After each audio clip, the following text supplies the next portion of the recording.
Gabby, thank you so much for joining me today on our Upwork Research Institute LinkedIn Live. I'm really excited for those of you who are joining us for the very first time, just to introduce you to both Gabby and myself, as well as just explain to you what the Upwork Research Institute is.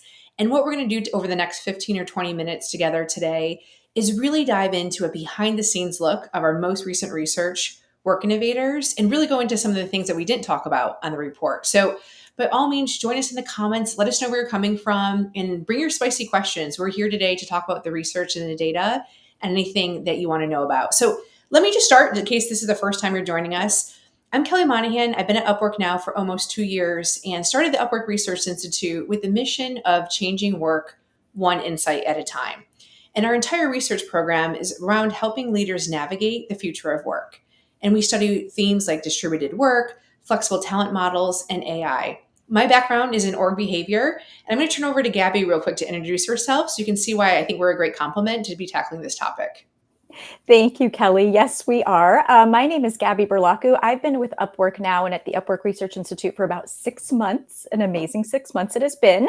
My background is in industrial organizational psychology. So where Kelly has kind of like all the theory and knowledge about the organization level, I bring the expertise on the individual worker level. So a lot of our research projects kind of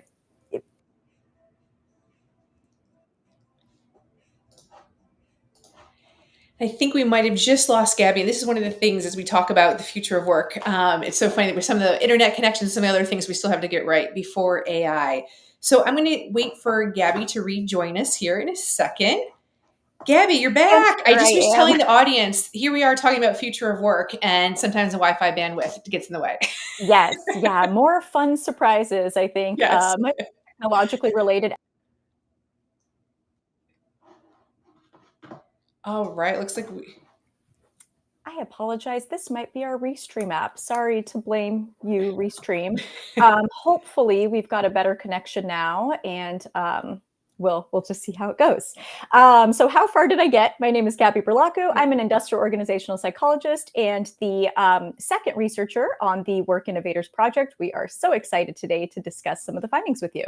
Yes, and any researchers in the crowd, I'd love to know whether or not you fall on the org side, as Gabby was mentioning, where I am, or more on the IO individual side of work. And so we'd love to hear from you. So let's get started. We're here to talk about work innovation. And it's been really shocking to me since I've been here at Upwork to begin to study this topic over the last 2 years, to realize how few companies actually have a focus on innovating how they're working today. And so I want to take a big step back and just share with you some of the longitudinal contextual analysis that we've done to get to this point. So we started studying Work Innovators back in 2023. And what we found at that time, we defined a work innovator as a company that was embracing remote work, was working with freelancers or managed services, some sort of alternative talent model was in place. And then third, they were embracing emerging technologies. In our particular case and context today, it's generative AI. But we structured it this way because we know, in the future, it might be another technology that comes onto play. At the time, I don't know if you guys read the report from last year, but I don't know if anyone wants to guess in the crowd, we found that only 23% of global organizations were innovating how they were working across those three domains. And we see that in the headlines today, if we're going to be honest with you. RTO still seems to be a hot topic in debate, which doesn't really feel like we need to be at this stage right now. We should be so far beyond that debate. But that's just the reality of where we're at.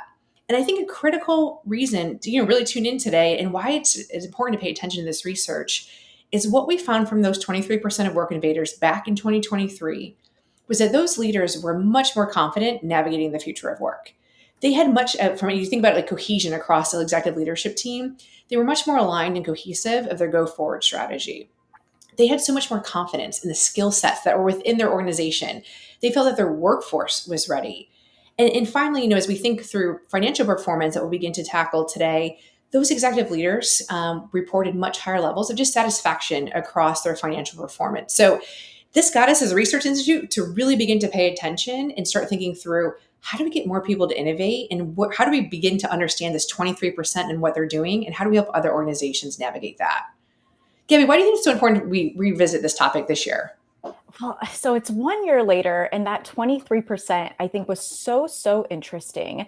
And so the natural next question was, well, why aren't more companies work innovators? If we've got these best practices, we know that they make a difference. Why don't more business leaders kind of take note and start to move towards some of these practices? And the answer might lie in some of the disruption that companies have faced just in the last year, because a lot has happened, right? So economically, things continue to be shaky. We've been kind of in like a will it or won't it with a recession, at a national Yeah. level, within industries. It is an election year, which can sometimes shake things up and shake up perceptions. AI has continued to dominate the discussion, and it's really, making leaps and bounds. We see companies like Microsoft, like SAP, offering autonomous AI agents. Like that's next on the horizon. But at the same time, just as you mentioned, Kelly, the number one thing that friends and family send to me that are not workforce researchers, but they know that I am, is the RTO articles, the return to Mm. mandates. We've got like a few, but quite loud things happening in that market. And so it kind of feels like, are we taking steps forward? Are we taking steps back? We're not really sure. So we really wanted to revisit this and say, is it still the same practices that define a work innovator? And is it more companies? Is it fewer companies? What are companies doing today with respect to those practices? I love that. And so, what we're going to do over the next several minutes with this community is begin to unpack some of the themes that we found. And like I said, we encourage you to engage in dialogue with us, ask your questions. If we don't get to them live, Gabby and I will certainly be turning our attention to the comment section right after this. And for those of you who just joined, this is Gabby and I at the Upwork Research Institute. And what we're doing today is beginning to unpack work innovators, those that are turning their attention inwards to figure out how to work differently in order to get ahead in the future. So, Gabby, I'll get us kicked off with our very first theme, and one that you and I work so close together. You know that I'm pretty passionate about, and that is this theme of the really I'm going to say the over rotation and outward innovation at the expense of internal innovation. And now, let me break this down a bit. In our research, we asked this question. We asked it in 2023, and we asked it again in 2024 to a group of executive leaders. What is your number one strategic priority? And we gave them a few options. One was maintaining status quo business operations, which in today's environment, you might argue is an okay thing of just actually trying to maintain what you have. Number two was efficiency and really trying to take cost out of the business. Number three was on innovation and risk taking. And number four was on simply reacting to industry demands. So, those of you that are listening live and maybe listening to the replay, I want you to think through that. What are you yourself focused on? Is it innovation right now? Is it just simply maintenance? Is it efficiency? Or are you in a reactionary mode? Well, what we found in our data is very few leaders today are focused on innovation. And this number becomes even smaller when we start looking at the HR department and we start looking actually inward within an organization to figure out how ready are companies actually able to innovate how they're working. Now, the one thing that we found this year that I think is pretty profound, and again, if you're a researcher on, I feel like you're going to get excited with us. And if you're a leader, I hopefully you get excited with us too, because this is a big deal. Before in 2023, as we talked about work innovation and those that were really focused on innovating, not just reacting and efficiency and maintenance mode, what we found is that these companies were really operating still in a siloed future of work program. Procurement was taking care of freelancers and contractors. HR was worried about RTO and distributed work. And IT was worried about the emerging work agenda, emerging technology agenda. What we found this year, which is really profound, and I got to give a shout out to one of our researchers, Dr. Shakai Robertson, who really helped uncover this finding with us, is that these companies this year began to consolidate it into one future of work program and model. And so what we found is that these companies are no longer siloed in going after innovation internally, where IT is just worried about tech and HR is worried about the people. It's a combined C-suite agenda, and it's becoming the new operating model of the future. So, Gabby, let me just pause there for a second. Does that resonate with you? I mean, I know you've done a lot more work than I have in HR operating models in particular, but what do you think about that finding of this cohesion in this approach to getting all of those things right? It totally resonates with me. And I think it's increasingly critical, especially when we think about the employee experience and what it is to be a worker today, and the fact that they don't touch just HR processes or just the technology that we give them or just the product that they're creating and delivering to clients, but it's cohesive. And so I think Yeah. that the leadership and the strategy needs to be too. Now, let me ask you this. So, and I kind of opened up this theme by saying, this external innovations at the expense of internal innovation. Why do you think it's so hard for HR leaders in particular, and just for leaders in general who are managing people or managing the work? Why do you think it's so hard for us to innovate? Because I can't believe that we don't know how to innovate. We have built remarkably innovative products. We know how to innovate with customers. Like, we externally know how to innovate and go to market. But then when we turn inward and start looking about how we organize work, one of the things I say all the time is we're taking a playbook from a 1950s textbook management. Nothing has been updated really as you think about our core theories and assumptions about people at work since the 1950s, maybe 1960s. Why do you think we're stuck? Well, I'll tell you what, I think understanding that outward innovation and inward innovation aren't necessarily synonymous and are not the same thing is a Mm, place that I think we get stuck when we observe what other companies are doing. So some of the yeah. companies that have return to office mandates also happen to be known as super innovative, tech companies, product companies, companies that we think of as synonymous with innovation. And so when we released this research, one of the first things that we were asked by quite a few people is, first of all, well, is so and so a work innovator? And what does it mean that they're, vocally out in the market saying we want people back in office 5 days a week, and we are, reducing hierarchy and all sorts of things and announcements that they've made that probably don't feel as forward thinking when it comes to their talent strategies? And what I would say to that is the fact that they're known to be innovative for what they offer in their market or to their clients does not mean that they are work innovators. Work innovation is all about what's going on internally. And there, I think we've got a lot of status quo to overcome, Mm, and we've got yep. a lot of risk aversion to overcome. So, if we saw that most business leaders are focused on, maintaining current operations, it's really scary to think about making a drastic change to how you employ and manage people, right? So, Yep. I think it's on us as researchers to show them the way and the benefits to doing so. All right. Before I turn over to you for the next theme, I'm going to make just a spicy and bold prediction going into 2025 because I actually just more and more truly going to double down on this. I think so often we look at companies, what you just said, through their product innovation or their external innovation. And I think we've been able to get by that for a long period of time because the economy was strong, customer buying habits, especially during the pandemic, were really strong online. And I think so much has shifted now as we go into 2025 that I think the companies that are going to get ahead next year are those that are actually focused inward. And I think internal innovation is going to define company success in the future, maybe even more so than some of their external innovation. So that's just going to be my spicy take. That's what I think going into the new year is it's going to be about internal innovation. And to your point, those companies that are breaking through the status quo. But Gabby, enough on theme one. What do you think? What stood out to you as part of this report? I love that spicy take. I sincerely hope it's true. And I think we have all the mechanisms in place for that to happen because things are so highly visible and highly social. And Yeah, I good will point. say that my second theme, that I found really interesting was something that surprised me in the research because Okay. when we looked at work innovators, part of what we focused on this round was understanding the barriers and challenges companies face to becoming work innovators.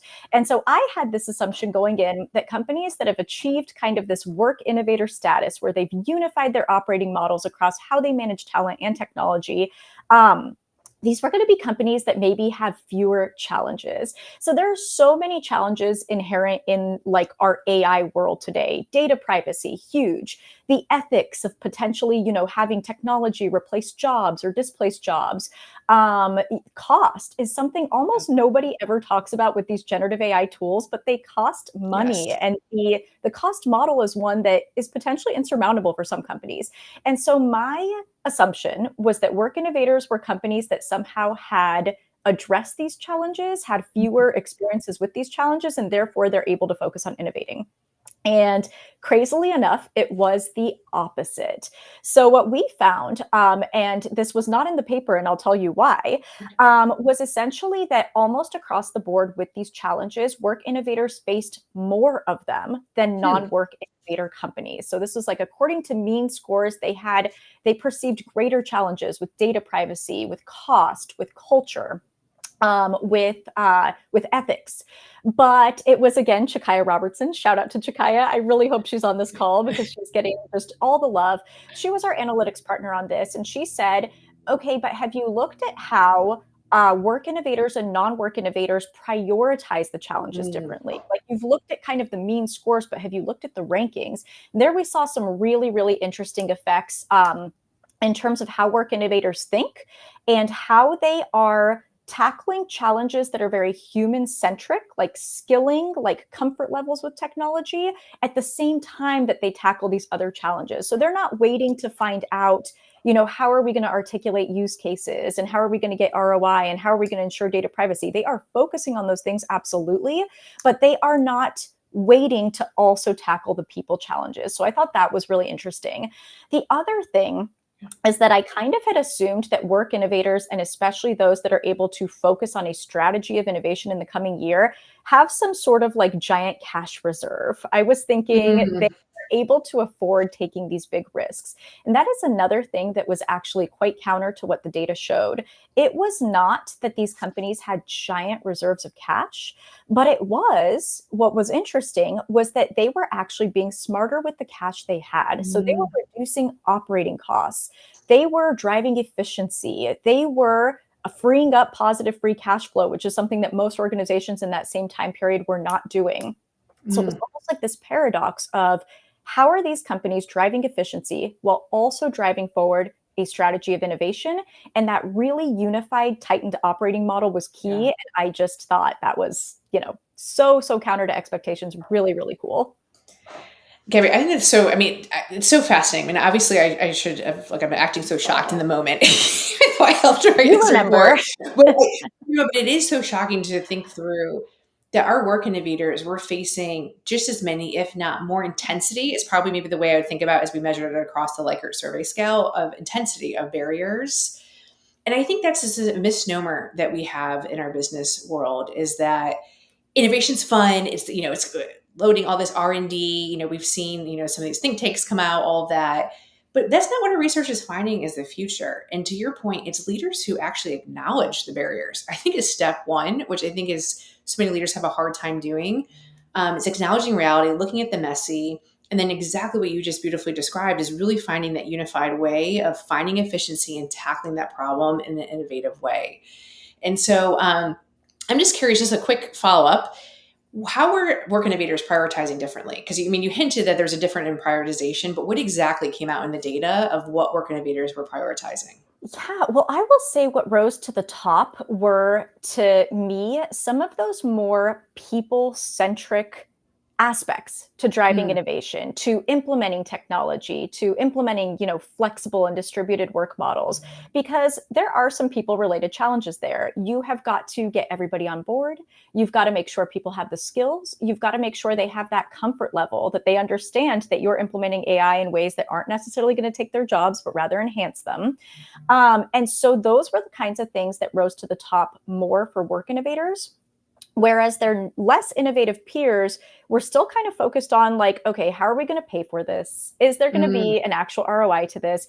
What are the use cases where innovation even has value? And how are we going to articulate that? It's almost like they were still stuck in the what's in it for the organization. And I think work mm. innovators were moving more squarely into what's in it for the people and how are we going to make this right for our Yeah. people at the same time that we make it right for our organization. I think that was, a really stark difference. Gabby, I hope you don't mind. I'm just make a quick plug for the book that I have coming up in January Please. this year with my co-author, Christy Smith, because what you just said, I think oh my God, so essential. No pun intended there. But what you just described is, I think, so often we start, and this is what we talk about in the book, from the notion of the organization and what can people do for the organization? What sort of talent do I need to be bringing in to service me as a leader within the organization? Flipping that model upside down, instead saying, what can the organization do for people at large? What can our organization do for the local community? How, as we as an organization, as an entire system, how can we better meet people's needs? That needs to be the mantra, I think, of the future of work. And I love what you just said there, because I think that's so true with our work innovators. And that is not what we're teaching people today in management courses. We have wired an entire MBA program and managers to really think through all benefits back towards an amorphous, right? Not even a human entity. And in reality, I think where the rubber meets the road every day is how we're treating individuals and people. And I think you're absolutely right in the way that you just described work innovators. Well, and by the way, we already do that for our clients. We already conduct extensive research to understand, like, how do we meet the needs of people through like what it is we're selling or bringing to the market. And so it's again that just that focus inward that Yep. I think is really strong.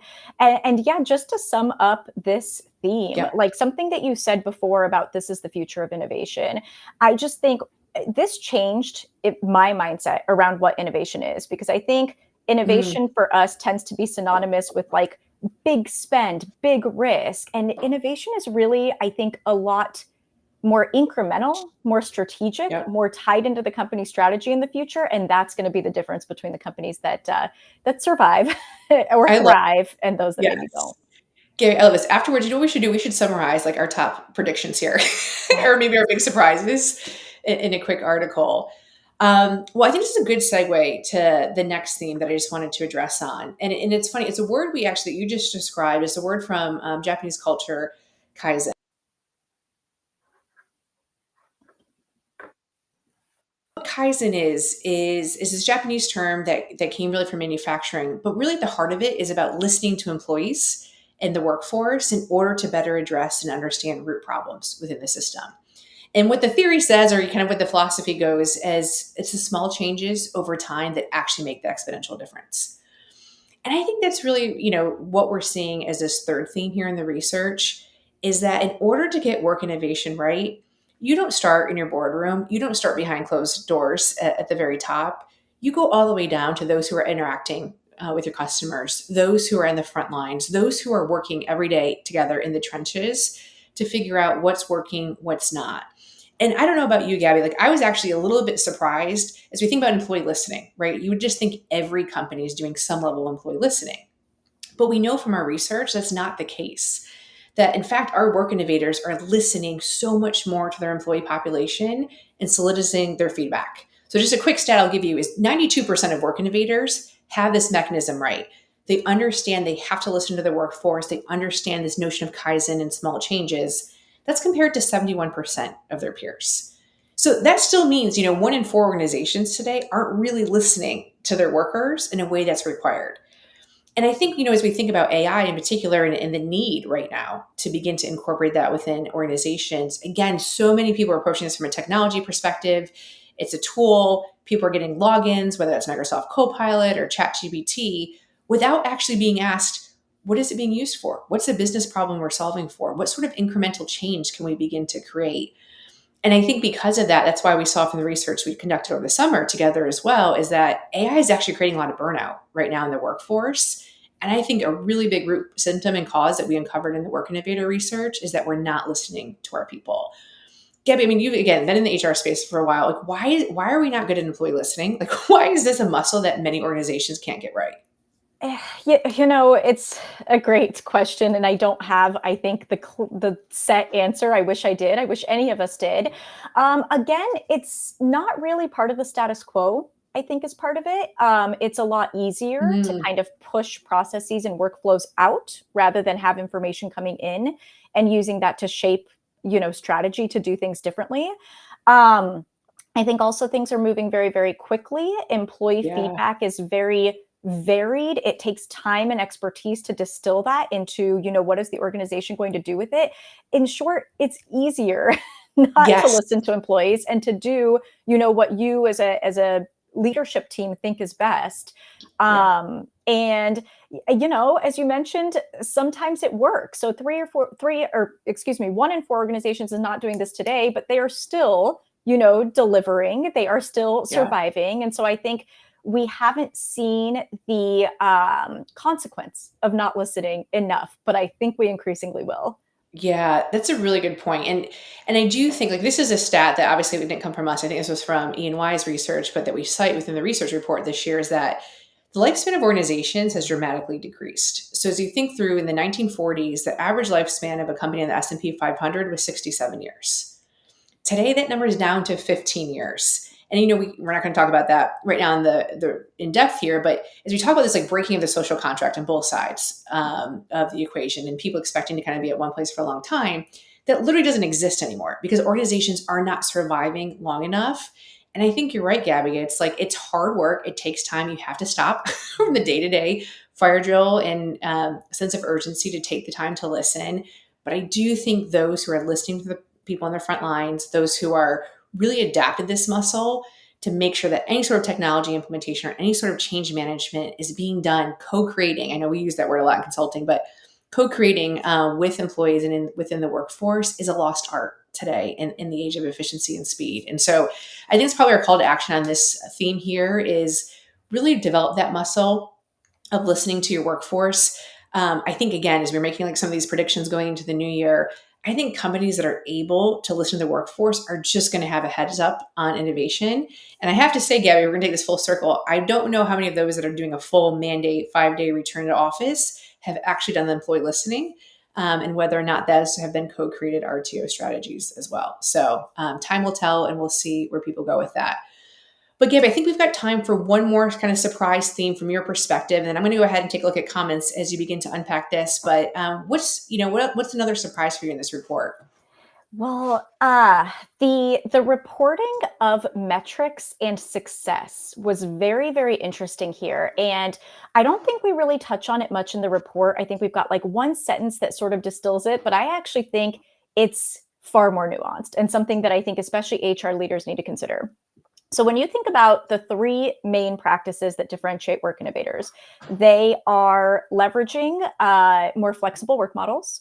They are leveraging distributed teaming best practices, and they are adopting emerging technologies like generative AI, right? In 2023, we identified these were the three things. So when I think to myself, if I'm an HR leader, and I'm starting a program designed to impact those three things, how would I measure whether I was successful? And of course, the first thing that comes to mind is, well, what percentage of workers have adopted a tech or tool? What percentage of workers work, in a hybrid or remote flexible model? What percentage of workers are, let's say, freelancers? If we're kind of like going wide and doing like a flexible, full, organization model, maybe it includes full-time employees, maybe it includes freelancers and other non-traditional workers. And what we found in the research is that that is actually not the metrics that you should be tracking, that none of those things actually predict whether a company is going to be a work innovator or not. So you could have 80% of your people working in a flexible talent model. That does not necessarily mean that you're a work innovator. Just like return to office, I think doesn't necessarily mean that you're not innovative internally, but it's an indicator. And so essentially what we found is that all of those like kind of old school ways of thinking about metrics and how you're going to track success and adoption kind of fly out the window if you really want to be a work innovator. I think it does come back to a bit of that employee listening and kind of more of a multi-methods data collection strategy where you're seeking to understand not just are people using these talent models and using this technology, but how is it impacting their day-to-day work? What is it enabling them to do?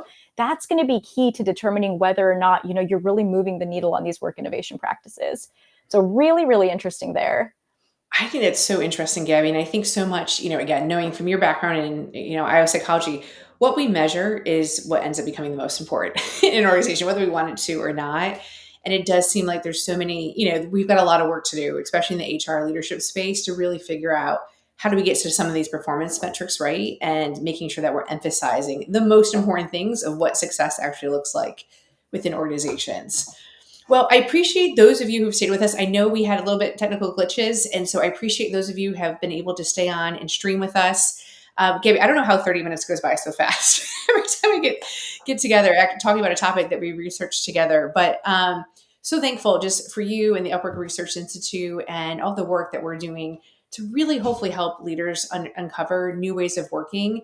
I mean, at the end of the day, our mission and our heart here is to make work better for people. And there's so much opportunity to do that. So if you haven't had an opportunity, go look at our Work Innovator research. It's on upwork.com/research.